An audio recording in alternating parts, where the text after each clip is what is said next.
Your journey has been an interesting one up to here. You've questioned so much more than those around you. You've even questioned yourself as to how you could have grown into these thoughts. Am I crazy?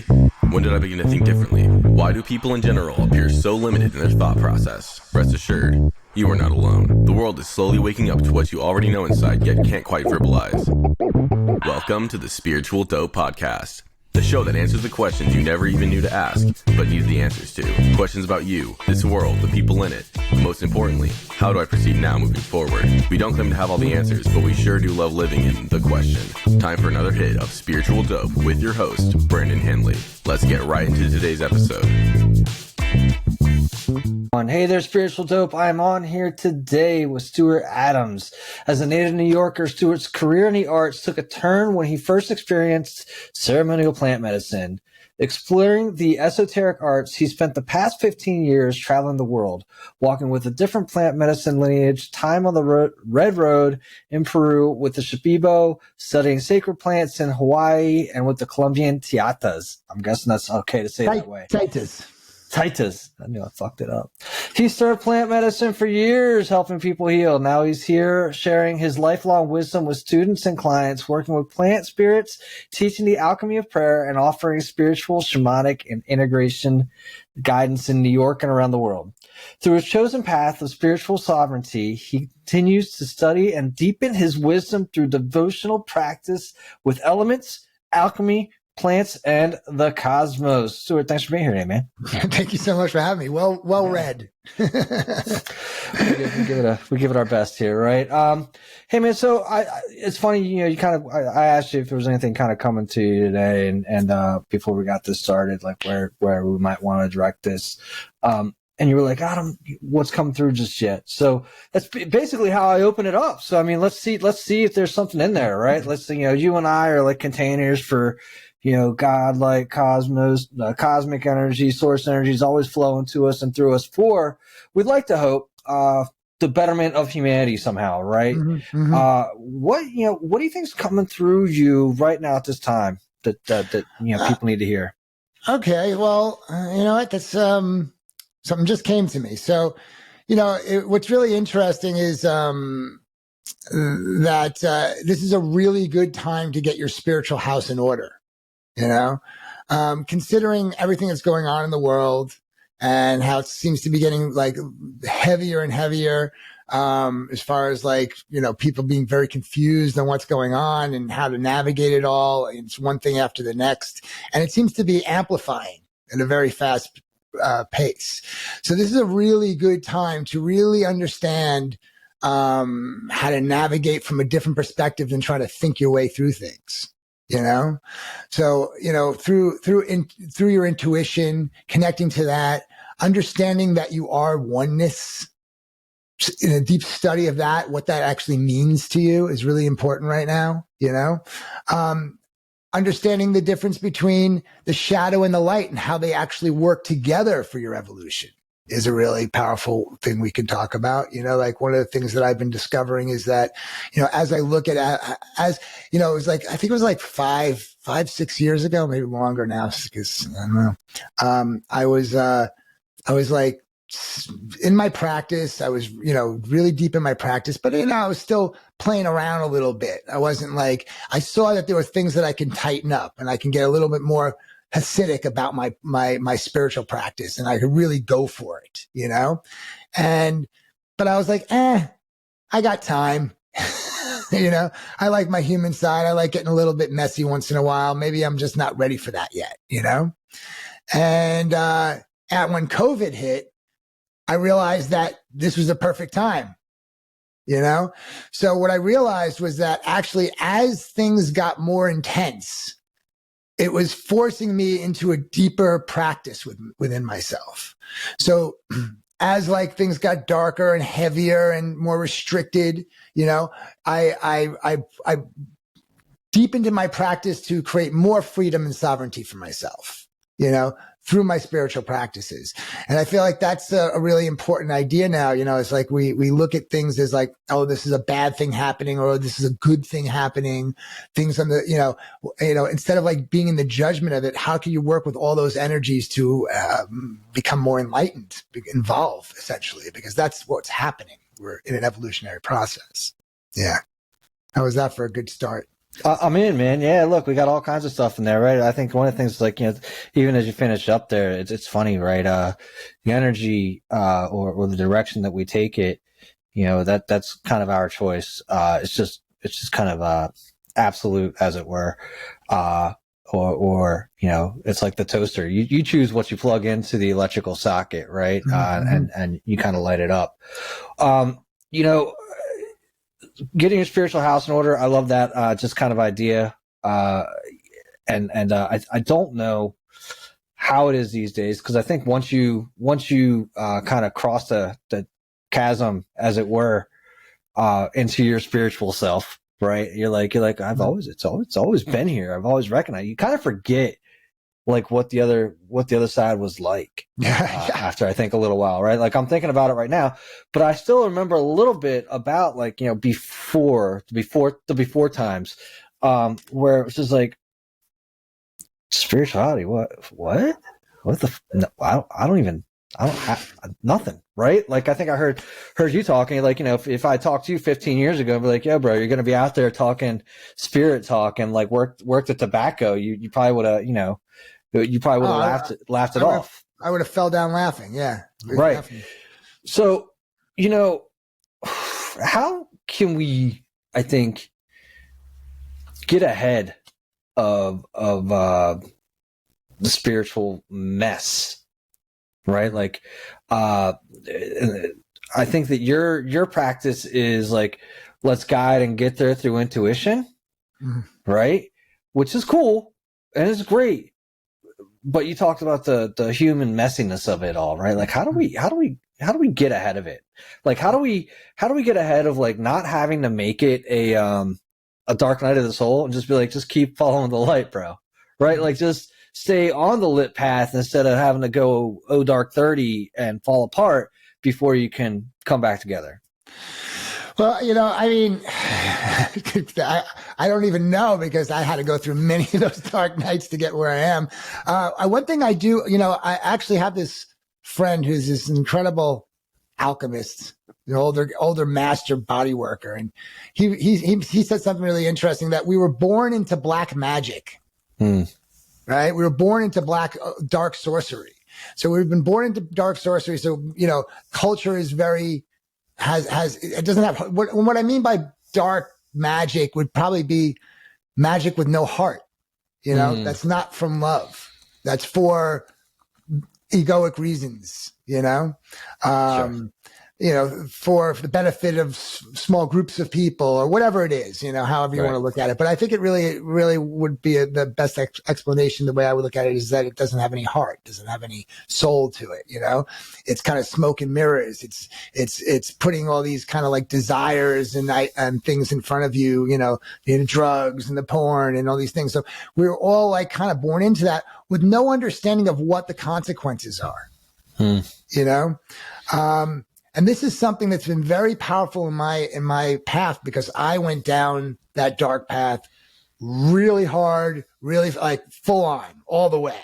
I did, as dark as you can go with drugs, heroin, alcohol, sex, drugs, and rock and roll, right? Sex, drugs. Yeah. I mean, that's. But I'll throw this out at you. I mean, yeah, dark culture, like those are our fucking role models, man. Yeah, right. Like we turn on a TV. Like I'm raising kids now, right? Like I'm raising kids. I'm like, they don't have rock stars, man. Right now, they don't have rock stars, right? We were like, hey, go watch MTV all afternoon. Okay, you got these people like drinking, snorting lines of cocaine up on the stage. We're like, we want to be like them. A lot of us turned out like them. Yes, exactly. That was our role models. Like, literally, like gangster rap and, punk rock and, and then, this, I think, we were never taught how to really treat women properly as men, I mean, I know I came up, it was like the way I was looked at as a strong, cool man was how many women I could get, right. How many notches in the belt. Yeah. How many notches in the belt. And, I mean, I think I was kinder than most of the guys that I probably used to hang out with were, but still, I mean, I have a lot of skeleton in my closet from that. And, Yeah. you know, as I, you know, what's really interesting about this topic is that as I'm growing in my spirituality, I actually have a fiance now who is very much angelic. She never went through the same things I went through. So she has this she's like way more of a light being, you know, she started very early on in her spiritual thing. So I've been noticing from her vibration how I still carry a lot of this stuff, you know, how I still carry it into our bedroom, how I still carry it into my day to day. And I'm sorry. What are you carrying in? You know, the shadow, like this kind of like this shadowy sex and drug, you know, vibrations that are still there. And again, I'll go back. Like these are all the seeds that were planted in us when we were kind of growing up. We're like, hey, come watch this porn. Yeah, that's what we're supposed to do, right? What are you doing this afternoon? I figured we put on a porn and hang out, eat some popcorn, and you know, fucking everybody go jerk off. Like, I mean, I don't know. That stuff goes so deep into the psyche. It's very, but you don't notice it, right? Like you don't like, no. It's so subversive, right? It's so, even at that time, but and fast forward to now, like you're saying, you're still feeling it right now. Yeah. I mean, you know, it's like there's levels, right? So for me, I have like this sort of, I guess, this goal of like enlightenment in my one lifetime. So to live through the shadow and experience the light as I can get in one lifetime. So my practice is very, you know, I take my practices very seriously and I do very deep practices. So there's levels of depth to this kind of like, this dark magic that seeds inside of you. And it's not that easy to navigate your way through. You know, there's like, you know, imagery, and, you know, just the way you go about certain things, you know, like connecting my sex to my heart has been a very difficult thing for me to do because I never learned how to do it like that. So I have to change the whole way I you know, I had to change from having sex to making love. Sure. Know? Like, I mean, but I mean, we, and again, I wouldn't say that that's any fault of your own. And I'm not saying because it's no fault of my own. That's how we were brought up. Like there was no like, you know, let's pull over to the corner and talk about making love. And it was like, let's objectify the shit out of this. Well, how much money can we make off like, you know, sexploitation and, you know, drive everybody crazy. I feel like our souls signed up to experience it. For sure. So we signed up for it and we're experiencing it. And then we haven't, you know, the way I see it is, you know, you know, we don't really know what this world is and how we're here, but you know, you can choose how you see it. So, you know, I think that's the meaning of life is how you choose to see it. So the way I choose to see it is that, you know, there's this oneness that we're all a part of, but we're souls choosing to have a dualistic experience, right? And having that dualistic experience is experiencing shadow and light. And learning from it as the oneness. So let's one sec to it, right? Like, so when you say oneness, I think you even brought it up earlier. Is like, you know, what does somebody mean by oneness? What do you mean by oneness? I mean, we're all oneness. It's all connected. So we don't really exist as separate.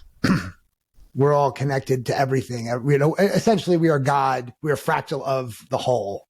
You know, and it's a very difficult, you know, it's funny. It's exactly like, what does it mean oneness? You know, there's like a lot of these words. What does consciousness mean? You know, we throw around these words and what do they actually mean? And the problem I feel is explaining what oneness is really an experience that you need to have. So this is another big part of, you know, why language in spirituality is difficult. One, because there's not a lot of words to really describe what we're talking about. And two, that language is a felt sense. It's not necessarily something you can explain with words. It's something you have to feel and know. You know, that's the language of it. But, you know, the remedial way of describing it is this: get yourself to understand that you're not separate from the whole, you know, and it's not easy to understand. What is like an example of that for you in your life? Like, I think you also talk about, I'm not trying to jump ahead, but you talk about prayer in a very similar way that a lot of people would talk about law of attraction or manifestation, right? And a big piece in that. is to kind of look for evidence of it happening, right? Mm-hmm. You know, so what is like an example or evidence of you being one with the universe? I mean, I've had some very profound experiences in plant medicines that seeded inside me these experiences, you know? So, you know, actually recently I had this very powerful initiation where I was able to understand that my shadow and my light were the same. Mm-hmm. I was going through some deeper levels of shadow work, and I had this profound experience of experiencing that there was no difference, that it was all a part of the initiation, that there wasn't something dark attacking me, that it was all a part of the oneness, and it was all for my evolution. But you see, once again, it's like anyone that goes through a plant medicine ceremony, right? They come out and they want to just tell everyone, their friends, like, oh my God, I saw this and that. And people look at you like, what are you talking about? You're a crazy person. So what the plants do is they'll show you something in a felt sense, in the body, an experiential feeling that once that crystallizes inside you, once you have that locked in and then you carry it out of the ceremony and then like work with that energy, it's a feeling of understanding. It's not really what you can explain in words so much, you know? Yeah. No, I get it. You know, when you say plant medicine, coming from the background that you've got, I understand that you've worked with tobacco. I've talked to some other people that have, you know, gone through some of these journeys and like literally, you know, they study and work with specific one plant for like an entire year type of thing. Mm-hmm. When you say plant medicine, what are you saying? I mean, I've had a lot of experience with a lot of them, but you know, I've done ayahuasca. I worked with extensively for like about 15 years. I served it. I drank it hundreds and hundreds of times. So she was one of my main teachers. I recently put it down and stopped. I actually served all through COVID. And then after COVID was over, it was time to put it down. I started working with some other plants. And yes, like I've done some deep dives with certain plants where I would just work with the plant and pray with the plant and create a relationship through prayer with the plants. And also with fire, I've done this with, and with water. Water is really quite powerful because water is a connectivity to the quantum. Right? Like in the atomic structure of the water is like the entire universe. And you start to have deeper understandings of this. And like the language of, that's the thing, like the language of like elements in plants is vibrational. It's heart language. It's not necessarily English words. So you have to kind of like learn the language. It does sometimes come through in words. Like you'll get like English, like I've had like experiences where I'm like, oh my God, like the fire just told me something, you know? Right. I mean, I worked extensively with fire as a firekeeper for a long time. So I hold the fire like almost every night still. Sure. What's that mean? Well, you know, basically, you know, how I've learned is through gratitude and respect of the elements and the plants, through taking care of them, through giving offerings, praying with them, through your heart consciousness, you develop relationships. And that's how you open up them as spirit guides. So, you know, you can sit in with the fire and like have be asking for guidance on something and feel the answer very clearly, you know? And this takes like, for me, it's like, it takes years. Like it took me years to deepen in this study of through gratitude and respect and taking care of it and like in a devotional prayer. So what I mean by devotional prayer is like praying with it like every day for like a year, you know? Could we liken that to a meditative practice? Is there a similarity there? Like in learning how to focus, right? Like not like mindfully, but like, you know, like this is my focal point. This is where I'm focused on my energy. This is where I'm gaining my clarity. This is where I'm crystallizing. This is where it's all coming together for me in a meditative sense. Yeah, you got to get the head out of the way, which is a difficult thing, which is a meditative idea. Yes, it's once again, it's all about the body. It's about the experiential feeling in the body that becomes the language. So you're having an experience in presence. So you're being present with something, right? So let me explain prayer a little bit. So let's say I'm praying, right? I'm praying, I'm asking for guidance, right? I would like guidance in this thing, right? That's a very masculine idea. That's a very yang idea. So you're doing something. But then there's a very important part of the prayer, which is the yin, which is the feminine, which is the receiving, the being present with something without trying to get something. So receiving, right? So once you ask, you have to receive. You have to let go and trust. And in the feminine, in the receiving is really where the magic happens, Yeah, no, I get it, right? Like, if we want something too hard or we ask too hard, we put, and we expect like right away, we're putting like an energy blocking the receiving type of thing. Mm-hmm, mm-hmm. Yeah, exactly. It's also just to know that if you're present with it, it's already happened. So a lot of the way I pray is like, thank you for the guidance. Thank you. So it's already, it's about knowing that. It's about as though it's already happened. Yeah. So what I notice is the more present you become in your life, the more present you are with your prayers of knowing that it's already happened, the more it just happens. Yeah. Yeah. I love it, Stuart. I want to, you know what, man, let's take a kind of a weird angle on this one and just for giggles, right? I opened this up and I was like joking a little bit. And I said, let's white guy this up, right? Here we are, two white guys talking spirituality. Fucking everybody hates white guys right now, especially the older we get, the worse shape that we're in. But like, we're out there just trying to do our damn best. And like, you've gone through like this journey, you've done it like hardcore. You've gone through the jungles, you're doing these studies and like, it's all super. This is real for you. This is real for you. This is real life for you. This isn't, I'm trying to be on the cover of Spirit magazine. Right. Like, so man, what's that journey look like for you? What kind of shit do you get? And like, how do you navigate, this journey is like, I'm gonna, for lack of better terminology, I'm gonna call you a white shaman, man. Like, the white guy thing is funny. The more people hate white guys, the more I want to be a white guy. It's like, I have a bunch of brown guy friends and they would always say to me like, oh, you're an initiated brown guy. I said, no, I'm a white guy. I like being a white guy. Hate me, love me. And that's the thing, we got to hold strong.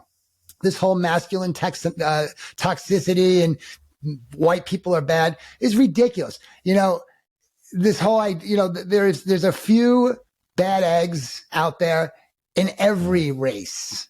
For sure. I mean, for sure. I've met some bad black guys. I met some bad white guys. I've met some, I mean, it's ridiculous to have that kind of separation. There's good and bad everywhere. We're living it's a polarity we live in. There's just all these different energies that we have to deal with, That's fair. So I'm just curious, kind of like, what kind of reactions do you get like while you're out there doing this work? I mean, people talk shit, but I don't care. Gotcha. You can't, Yeah. And most of it's, the way I look at it is this. All right. So to get back to the question, on my path, I've studied with indigenous people, Yeah. What I realized is that you can only learn maybe 20%. I think it's actually less. I'll give it 20% from a human on how to navigate a spiritual life. And this is for many reasons. Number one, if you have someone, and I'm not going to, I don't want to look, some people need to be held. Some people need to be in a group and work that way. For me, that wasn't a possibility. For me, I didn't fit very well in those things.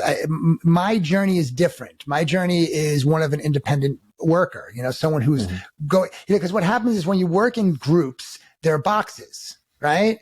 So if, I've worked in certain lineages, worked with ayahuasca where I was working within the context and the rules of the lineage of how they do things. And I would be in ceremonies and see other things that needed to be done that I couldn't do because they had to be done this way, you know? You got to follow. So that didn't work for me. Anytime there was a box put around me that I wasn't putting around myself, it felt too restrictive. And then what I started realizing, this was really interesting, was I was seeing different things than even the shamans were seeing in the medicine. So I was having experiences of like creation kind of creation codes. Like I was able to actually create hallucinations and like have these experiences of being a creator, you know, more than most people were having. And I would talk to these teachers at the time, and they said that I shouldn't pursue anything like that. But these things were very real for me. And I realized that my journey, my soul's journey, was very different than theirs. And that's another issue with human teachers on some level, is that their journey is different than yours. For sure. So, you know, for me, I needed to learn how to navigate the spirit. I needed to learn how to navigate the spiritual realms. I needed to learn how to navigate the infinite. And what I discovered was the best way. And by the way, I fell on my face a lot, and it was pretty devastating. It was not an easy road, I will tell you. The road to the infinite, it's not easy. I went through a lot of shit. This is no different. But I did discover a tool in the process. So, you know, just when I thought I was failing is when it all kind of came together, as it always does, right? Well, you know, that goes back to real quick there. That goes back to what we were talking about. You send it out to the universe. You know, we send out the request, we send out that energy, but sometimes we stand in the fucking door and nothing come back, right? We're like, just waiting here till it all comes back. And then, like, as soon as you go and leave and get out of the way, it shows up, right? Because it's almost like, you know, I was joking with somebody last week. You know, it's like we think that we know as humans, right, with our minds, how it's all supposed to pan out. We're like, I'm going to go ahead and dictate to the universe how this should work out. I'm going to wait here till it shows up the way I planned it. And the universe is like, yeah, bro, that's not how this works. And as soon as you step out of the way, I'll show the fuck up. I'll do what you asked me to do, but you gotta get out of my way, right? It's in the surrender. This is also is the yin. This is the feminine. This is what we're talking about, is the receptive, to connecting to the feminine. And that was definitely a problem I had in the beginning, because I was all on the masculine side and I wasn't really connected to that allowance. Actually, I have a picture of this is like, just showing this real quick. This is the quantum, right? So the center is the masculine, the penetration, and then the feminine is the amplification, the wave that comes off. It looks like a boob from here, but it'll probably clear up. It'll probably clear up later. But I just make some diagrams in the podcast. So another question for you. I you know, again, listen to caught some of your background, coming from you know, Jewish family, New York, right? What's that been like in the conversations? A, and then B, what about the Kabbalah? Like, I mean, what's up with that?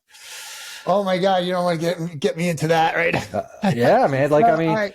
So this is I mean, I was always very anti-religion. You know, I grew up atheist, so my parents were no God. So you know, I mean, I came from, and this is really interesting. So I came from a world where, like, it was, my mother's a science teacher. They're, you know, New York liberals, you know, like New York Times, and like, you know, CNN, and you know, all the you know, and so it's you know, I was never. My thing was I just never could be, once again, I couldn't really fall into a grouping, you know, I never felt comfortable with that. And I just never really connected to my Judaism at all. Okay. Yeah. But what I didn't understand is that I was connected to it in a very deep way, because there's cords from the lineage, you know? And I did a lot of deep work around this. And I mean, I never talked about this stuff like publicly, but some of the things I came to were, that the Kabbalah actually, has been manipulated.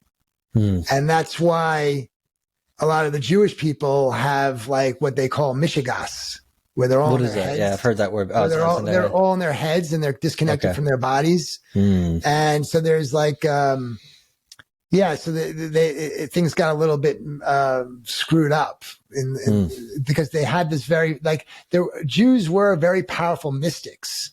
And then something happened that disconnected them from the deep power of what the Kabbalah truly represents, because they got disconnected from their body somehow. And so I did a lot of deep deep prayers around this and really understanding it. And it was quite intense, the depths of the heaviness around that, you know? And, you know, I've been separating myself from that connection. Interesting. Yeah. I can only imagine. Heavy. Yeah, it's too heavy to carry. That's the thing is like, you know, everyone thinks we're supposed to carry our shit from our ancestors. It's not true. We don't have to carry that with us. You know? Yeah, well, I would think I would think of it almost as the opposite. Like we stand on the shoulders of giants. We are the evolution of it, right? Like, okay, here's all the shit that they went through. What can I take from that? And what from that should I propel forward? Mm-hmm, mm-hmm. Yeah. Not that it's going to be right. Like, I mean, look, man, I feel that that's what they want us to evolve. It's like they want us to evolve. They want us to, you know, they went through all that so we can evolve. Right. You know, they stayed alive through all these terrible things so that we can, you know, evolve. I see actually it's very similar type. You know, it's funny. It's like I've sat in a lot of like peyote teepees and stuff. Mm-hmm. And that world is very much has the same kind of heaviness as the Jewish world. There's a lot of like, and they're like American Indians. Yeah. Is that what okay. Yeah. It makes sense. And their practices are very Hasidic, like the Jewish people, like very, I'm not familiar with I'm not familiar with like any Hasidic practice. So it's just a lot. What I mean by Hasidic practices is like a lot of rules, a lot of like, dogma, you know, a lot of, like, you know, just a lot of thinking about things, you know, a lot of like caught in the head, you know, from my experience, you know, I mean, you know, maybe there might be a lot of people that hear this and say I'm crazy and say bad things about that, but it's just been my experience, you know? Sure. And, you know, it's from the trauma and it's from holding on from the trauma. It's from holding on from the ancestral trauma instead of like learning how to alchemize it and how to like, you know, how to turn it into lights, you know? Sure. Yeah. Yeah. No, I get that. Help me out on, I've never been down the peyote road or ayahuasca. Plenty of time spent with, you know, LSD and mushrooms. You know, what are some like key differentials? And one of the things I do quite a bit is I teach breath work in like recovery places. You know, how has like this plant medicine journey helped you on your journey through your heroin addiction? How do you see it helping others? I mean, like, you know, you got to want it, you know, so a misconception of working with the plants is that they do it for you, because our Western mindset is that we get a pill, we get cleaned up, we get messed up again, we get another pill, we get cleaned up. And there's a lot of that going on in these ceremonies. And this is one of the things that I feel is a big problem, because it's like, it's not being used properly. And this happened to me. So I know, because when in the beginning, I didn't, you know, when I started, it wasn't as popular as it is now. It was still quite indigenous. It was also very fringe. It was just fringe people doing it. It wasn't like, you know, doctors and lawyers and like Aaron Rodgers. It wasn't Aaron Rodgers. Soccer moms and Aaron Rodgers. Right? You know, so it was a very different back then, and we didn't have we didn't really understand how to integrate, you know, and they didn't understand how to teach us how to integrate, because they didn't have to integrate like we had to integrate, you know. It was their life. I mean, it was already integrated. Right. It's integrated, you know. Right. So I had to go. I went through a long path of learning how to integrate, and what I've come to with that is, once again, you know, it's the power of prayer, and that's I forgot to. There's a point I want to get back to, but I'll get to it on this. Is that basically what happens is that you do these ceremonies, and in these ceremonies, there's some real magic that can happen, right? Real healings can happen, like very powerful things, but it's very rare that happens. What mostly happens in these ceremonies is that you get cleaned up and lifted, and information on what you need to do to live a better life. You know, that I think is mostly what happens. And I feel that the big part of that is that we're supposed to heal ourselves. That's what we're here to do. We go through these hard traumas in our lives. We're born into trauma, essentially. As soon as we come out, like some things hitting us and looking in our faces, and it's scary. And so it's up to us to learn how to heal that and come back to God, essentially, come back to oneness, you know? So we're born into separation. We forget we're oneness, and then we're coming back to the oneness. We're coming back to the heart. Right. Yeah. So what the plants are doing is helping us co-create that. They're helping us get there, but without the integration, without doing the work, right? Then you're just going, you're getting cleaned up, you're purging, you're going out. Oh, I feel great. You feel like shit again. You go back, boom, boom. And it's just a waste of medicine. It's a waste of plants, and it's actually taxing the jungle. It's taxing the plant medicines. And there's a lot of issues with that right now, you know? Yeah. Yeah. I did have somebody on that runs a retreat down in, I don't know, somewhere where there's more trees than there are here. But I brought that up to him, and I asked him, I said, what's this look like for, the ayahuasca crop, as it were? I don't know shit about shit, but, is there a challenge there with this, with, everybody being all up in it? Yeah. I mean, I think so. I think it's showing in many levels. I think there's energetically, it's not being held properly. There's more and more people serving it that shouldn't, I would probably be considered one of those people that probably shouldn't have, but it felt right to me, and I did it, and I did a great job at it, Sure. But there are people that are holding it in probably a lot of inappropriate ways. And, but once again, I've always believed that, like they talk about dark shamanism, like people, that do dark things in it. But, I actually worked with some guys that were dark in the beginning, but that's where I was at. I thought they were cool, but they were actually just kind of sleazy. Right. But that was my teaching. And then as I became more enlightened, I would leave these guys, and then I'd find teachers that were more enlightened. And then, probably my last teacher was a very enlightened being, and that I wanted to mirror. So like, when you're working with any kind of spiritual teacher, what you want to do is you want to work with someone that is that creates a mirror that you'd like to emulate, that you'd like to reach to, Right. And that's, it doesn't matter what their website is, if they have one, if they don't, if they're famous or not, it's just like, watch them carefully, see how they operate, and then choose that based in what you'd like to, what kind of imprinting you would like. I mean, look, it's not for nothing, right? Go be around people you'd like to be like. Yeah, exactly. But, right. I mean, yeah. But once again, I was really wanted to say at this point, because I really wanted to say, so when it comes to like being able to hold yourself, right, in your own container, instead of like depending on teachers or like giving yourself to somebody, which can be, good on some levels, but also not, you're giving away your sovereignty to something else, it's like, I think the whole idea is, God is sovereign, and so are we. We're a fractal of the whole. It's up to us to really, really connect to our own sovereignty and really learn how to be our own navigational system. And I found that prayer is the way to do that. So you create these containers to work in through prayer, right? And you study how your prayers work as you do it. This is a very important thing. You study your consciousness. You study things that you're doing, right? So like, I'll study how my prayers work, and more I see how they work, the more I see how the words I use work, the more and more I learn how they work, the more I learn to trust myself. The more I learn to trust myself, the more authentic I am. The more authentic I am, the more accountable I become, and then you're in the magical flow. So, and then I'll do another modality. I'll try like Qigong, and I'll just work at it very deeply and see what it does for me and learn from it, learn how the energy works, and you can just study your consciousness. The problem is that we've all lost trust in ourselves. So because we lost the trust in ourselves, we're always giving it away. Maybe we never had it. Well, Stuart, let's step into that. How do you think that happened? Well, I mean, we've been living, generation after generation in some sort of slave consciousness where we think that there's important people with fancy outfits that know more than we do.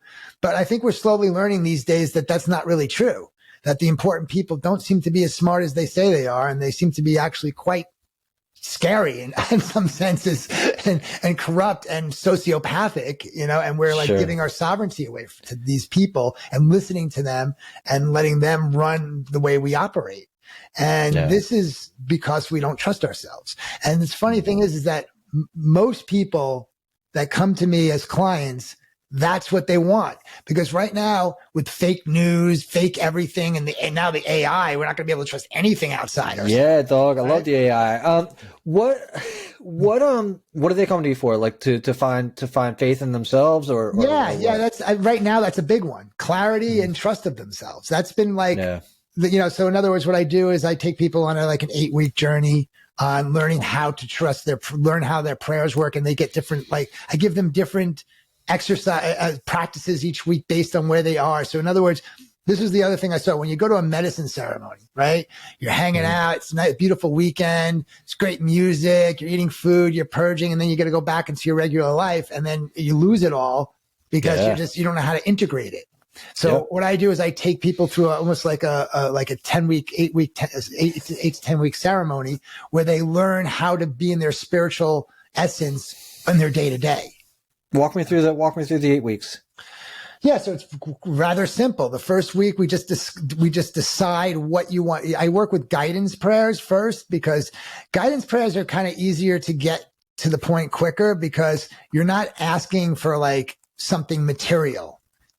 You're just asking for guidance, so it's a very co-creational aspect of a prayer, of to ask for guidance. So, let's say someone says, I would like, guidance in, trusting myself and clarity, and so I tell them how to start the prayer. Right. And, basically what I do is the other thing, what I do is I teach from my practice. I don't teach, like I'm in a very deep practice. So I'm teaching from the vibrational aspect of how I do. So I hold the field and open up a pathway for people just to walk down, so I'm teaching them how to do it for themselves by holding them in a field of my practice, I got you. Yeah. That makes sense. I start them. I tell them in the beginning, I say, okay, first thing you do, wake up tomorrow morning. I usually start them with like a water prayer. And then I teach them about how to pray their prayer.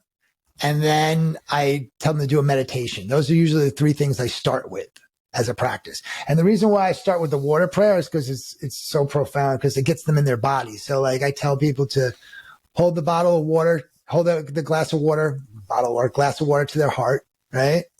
And pray with gratitude, like feel your heart. Feel gratitude coming through your heart into the water, and for yourself, and then drink the water. That alone will cure depression. That exercise alone. You do that every day, you'll knock out any kind of anxiety. So we start with that. And then I tell them when they pray their prayer, it's just very simple. It's like a mantra. You're asking, thank you for the guidance. Thank you for guidance into trusting and trusting myself and clarity, right? So that's whatever words they use. I like to have them use the words they want, but it's like you have to kind of command it in a sense and be committed to it. So you just gotta, it's like, I always give them the metaphors, like imagine you're a wizard and you put your wizard hat on and you're standing on a metaphysical cliffside and you have your staff and you're like, I want to trust myself, and the sky opens up, you know what I mean? So it's a big announcement. And then you basically do a meditation after that. Always pushing yourself a little bit further in your meditation than you did before. And then you just stay in the observation and the receiving of the prayer. And you watch what goes on during the week and how your prayer starts to manifest. Everything in your illusion reality will start speaking to you in terms of the prayer, right? Okay. Yeah. And then the next week we talk, you'll have a lot to talk to me about. And then you'll tell me what you saw and things will just come up. And it's funny. It's like sometimes people take notes on what they're experiencing, but most people don't. And I just say, just talk to me. And whatever comes through is usually very pertinent. And then I'm able to give them other practices to deepen into the study of what's going on with them right now. And usually there's a lot of blockages that will come up that need to be cleared. And then as they're cleared, they start to live their prayer. Yeah. I love it. So, I mean, you're teaching, you start off on week 1, you build into that and basically integrate it to, we'll call it a cellular, quantum, whatever level, right? Like, so that they're living their prayer, they see it and they're like, fuck, man, like, what? Yeah, it's really funny. Like I had this guy actually last week or a couple of weeks. It was a little while ago, and he was like, I can't believe it. I'm so clear. I'm so clear about this decision. I'm so clear. And I was like, what's your prayer again? He goes, clarity. He goes, like he didn't even he forgot like. Well, that's let go and let go. Like, I mean, because he let go and got the fuck out of the way. Yeah. But it's right. But it's interesting. He didn't even see it. Like he didn't even and then once they see how it worked, they're like, oh my God, I asked for something and I got it. Yeah. And asking it is given. So it's in a crystallized way. They feel it. So it's like, it becomes like an experiment. It was once again, a felt sense, an experience that they had. Well, I think, it's because I asked you, I think in the beginning, like, what's the evidence? And this is just what you're telling me, right? Like, the evidence is like you create this space, the container or whatever you need to create, and you send out these prayers. Your prayers are answered, and you're like, wait a second, what? Right? And then it's not just once. It's like you do it like a couple times over the span of 8 weeks. I'm sure. Like, usually there's a few. Yeah. So I mean, they see it, and like there's like it's like mentally they can't reject it after that, right? Like mentally, like even if like leading up to it, they're like, bullshit, Stuart, bullshit, Stuart, bullshit, Stuart, and then like, hold on, Stuart. Yeah. Wait a second. Right. So, I mean, I get it. I've been there and I love it. And I absolutely agree that there's, you have to experience it for yourself. Right. You have to kind of go through it, and to feel felt sense. Right. Felt sense. Yeah. Felt sense. Stuart, man, what's next for you? Who should be reaching out to? People tuning in today. Like, I mean, who should be, let's do this first, Stuart. Let's do this. I look at this podcast as kind of like a spiritual speed dating, right? Right. Somebody's tuning in. They are sick of me already and they're looking for their next, they're moving on, man. And, when you turn into like a podcast, you usually have about 90 days with them, really. I mean, that's just kind of the marketing, whatever. People are like, oh, they hang out for 90 days, they move the fuck on. Good luck on you. So let's, I'm gonna ask you a couple questions. Is this spiritual bachelor number one? I know you're engaged, but spiritual bachelor, right? If you have friends coming for supper, what would you cook? If I have friends coming for supper, what would I cook? Maybe a nice piece of fish, some potatoes, some greens from the garden. All right. You got your own garden out there? Of course. It's getting started right now, actually. There it is. Absolutely. 100%. What's in the garden? Oh, we got tons of different herbs, lemon balm, basil, mint. We have tomatoes. We're going to have, we have wild arugula. I grow tobacco. So I can do my, I do work with tobacco with people too. So I grow my own tobacco and I pray with it.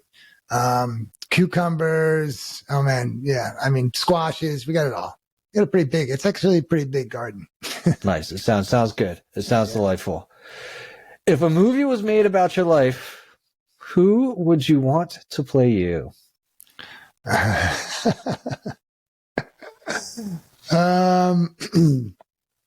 It's a good question. What I want to play me? Daniel Day-Lewis. That's a good one. He's a formidable actor, man. That's a good one. It's a solid choice, man. I think you can get my character, maybe. Who should be reaching out to you, man? Like, I mean, who are you trying to connect with? Yeah, I mean, you know what I like working with people that have been on the path for a little while that really want to like learn how to hold themselves and how to like grow spiritually on their own. Maybe those people that have been doing a practice for a long time, but they haven't figured out how to integrate it into their lives.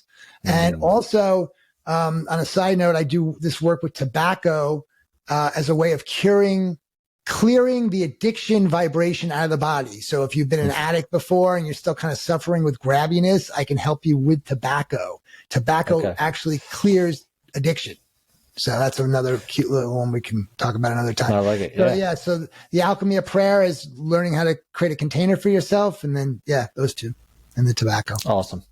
Yeah. Where should we send people to find out more about you? Thealchemyofprayer.com. Stuart, it's been a blast. I know we could have gone on forever, but maybe we'll have to pick it up at another time.